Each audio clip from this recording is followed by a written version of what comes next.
Hey TCS TV viewers, it's Dave and Evelyn from the camera store, and today we're talking about vlogging cameras. I have the Sony ZV-E10 and you have the brand new Nikon Z30.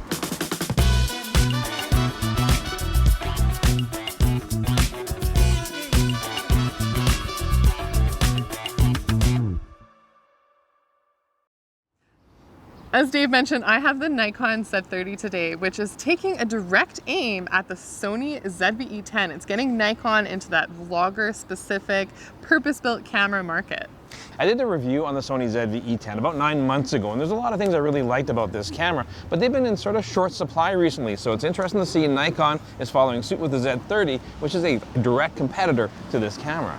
A lot of the features on these cameras are very similar when you look at them. They have a similar size. Neither of them have electronic viewfinders, but we have flippy screens, a lot of great video-centric features that we're going to talk about. And so I'm going to start with the specs on the Nikon Z30. The Nikon Z30 is designed to be a content creator camera, but what does that mean exactly? Well, they've designed this to be very easy to use and something where a person could move from shooting with, say, a smartphone or something more entry level and be able to step things up. This has a 20 megapixel sensor. It's the same one that's in the Nikon Z50 and the Nikon ZFC, both great APS-C sensor cameras. Now, to put it into perspective, this is actually 14 times bigger than most smartphone sensors. And so what that means is it's going to give you better low light capabilities and just a clearer picture overall. And the headline spec with this camera is that it can shoot in 4K 30p without a crop.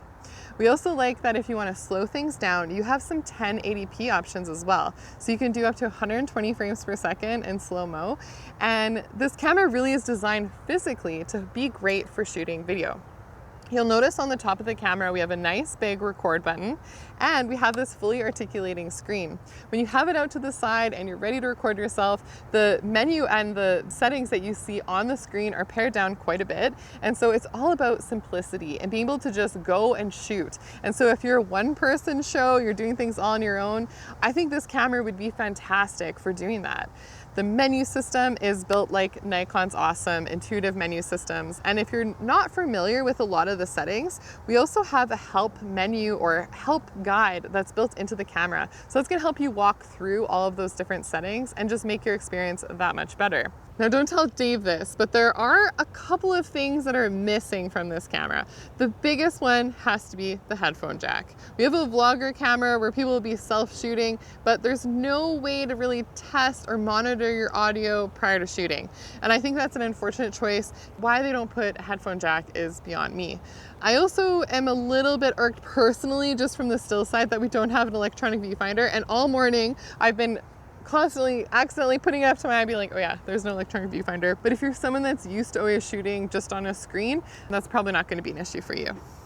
Another thing that I'm noticing is that I love the feeling of this grip. It's kind of similar to the Nikon Z50. It has a good feel to it. It's nice and deep. And although this camera is only 350 grams, I feel like I have a really good hold of this camera while I'm shooting. I'm not worried about dropping it or something like that, where I think the Sony camera, the ergonomic feel of it is not as good. And so that's one thing that I would give an edge to this camera for sure. I love that we have the USB-C charging and power delivery. So if you're someone that's shooting for a long period of time, you just plug it right in and you're gonna have consistent power for a long time. And that's great because if you're shooting in 1080p, you can shoot for over 2 hours. Now that's something that Nikon's been promoting with this camera, is that over 2 hours in shooting time. But if you are shooting in 4K, the estimated time is actually only 35 minutes. And so Dave and I will talk about that in terms of the comparison to the Sony a little bit later on. You'll also notice on the side of the camera, we have a mic input, and that's great if you want to be able to put in an external microphone. You can mount it on the hot shoe as well. So there's a great creator kit if you want to take a look at that. In Canada, it's $150, and it's going to give you all the accessories to make this an even better setup. The other thing is, if you just want to use the built-in microphone, it's actually a stereo microphone on the top of the camera. We're finding it works pretty well, and so here's a test right now. Okay, so we're doing a test right now with wind reduction on using the built-in stereo microphone. Of course, I can't monitor my audio, but hopefully it sounds pretty good. And then in the comments, you guys, of course, can let us know what you think. The last thing that I want to give a shout out to is the Nikon Z30 kit lens. If you're getting this in the kit, you get the 16-50 3.5 to 6.3 lens, and I think this is a superior lens when we're looking at the pair. It's just a very nice, crisp and clear lens, and what you're getting with the camera, especially on the photo side, I would give a little bit of an edge to the Nikon Z30. Dave's going to talk about some of the comparisons when it comes to the Sony ZV-E10, but I think Nikon has really come into this market with a good, solid camera, nice and easy to operate, and I think content creators and vloggers are really going to enjoy this. When I did the review on the Sony ZV-E10 about 9 months ago, there's a lot of things I really liked about this camera.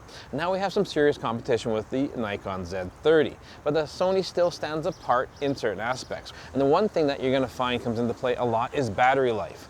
Now the Sony does have a superior battery life. You're getting about 440 still shots out of it compared to about 330 out of the Nikon. So that can make a big difference when you're out shooting. Now both these cameras, you do have the ability to plug in USB-C and power options on both of these cameras. Now when it comes to the audio recording on both these cameras, there's no one clear-cut winner with the audio. Both are producing some really good quality audio. However, with the built-in microphones on these cameras, Sony includes a little toupee cover, which is great for shooting outside on a windier day. Now that's an optional accessory you need to purchase if you're doing it with the Nikon.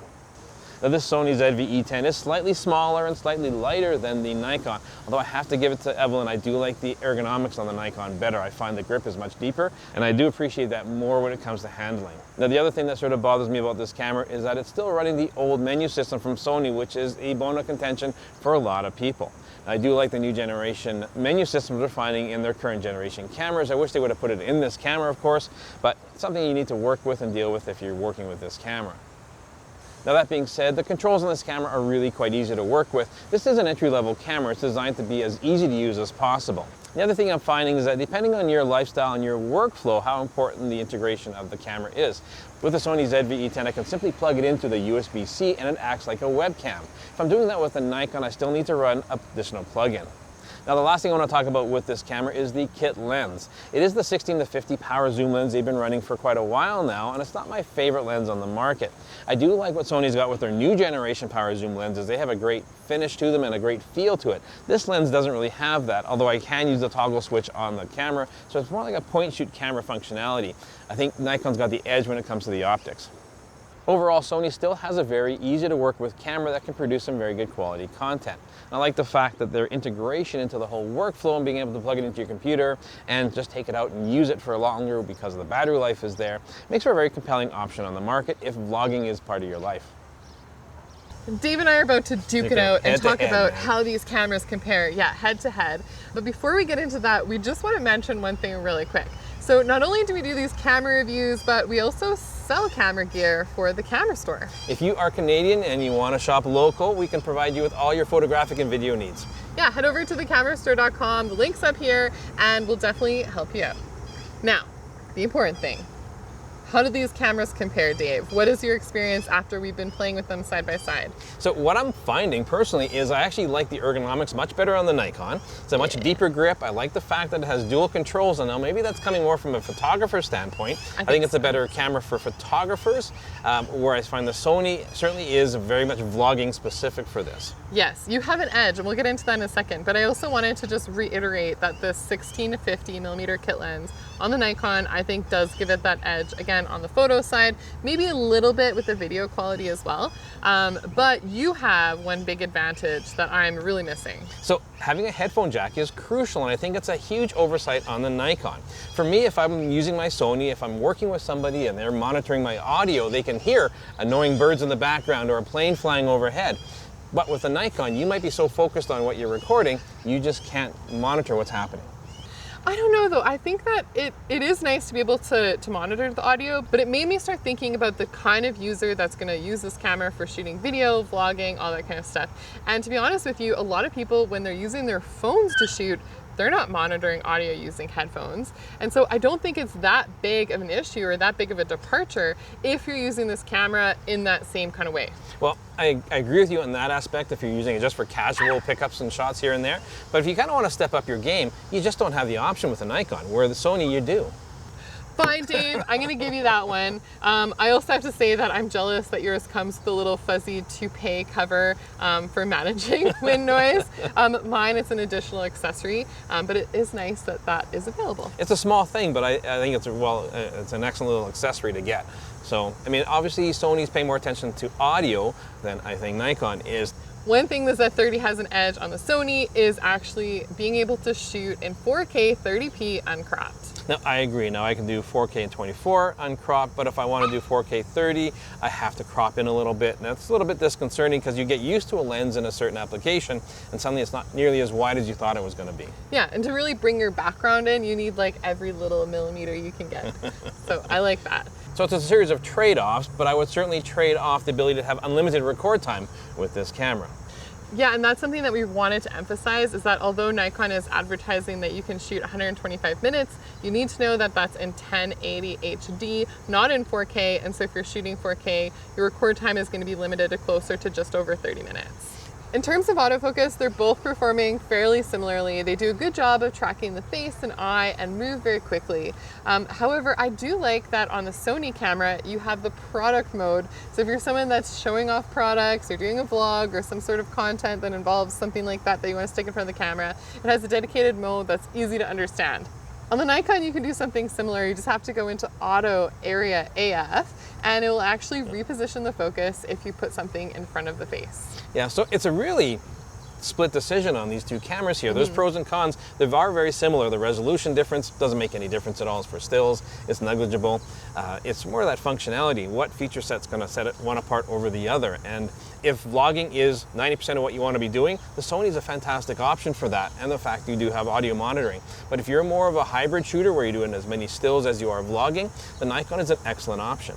Yeah, and right now, while releasing this video, I think that we're going to be seeing more of the Nikon Z30s in the market. So it might be easier to actually get your hands on one of these right now, but I'd have to agree. As always, we want to know, what do you guys think? Do you do content creation? Would you consider one of these cameras for your workflow? Share those links, let us know what you think, and comment below. Am I making way too big a deal about the headphone jack? Make sure you follow us both on Instagram. And if you're new to the channel, please subscribe, hit that notification bell, and we'll catch you again very soon.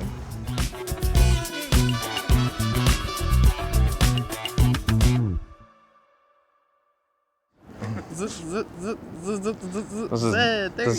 mean vlogging in Japan or something like that? Being able to monitor your audio is very crucial when it comes to working these cameras. So when planes fly overhead and they annoy our videographer, Drew. Well done, Drew. That made a big difference. Hey, thanks for sticking around and watching this video on these two vlogging specific cameras. If you want to check out more of our recent content, click up here. And if you're a Canadian and you want to shop local, check out thecamerastore.com down here.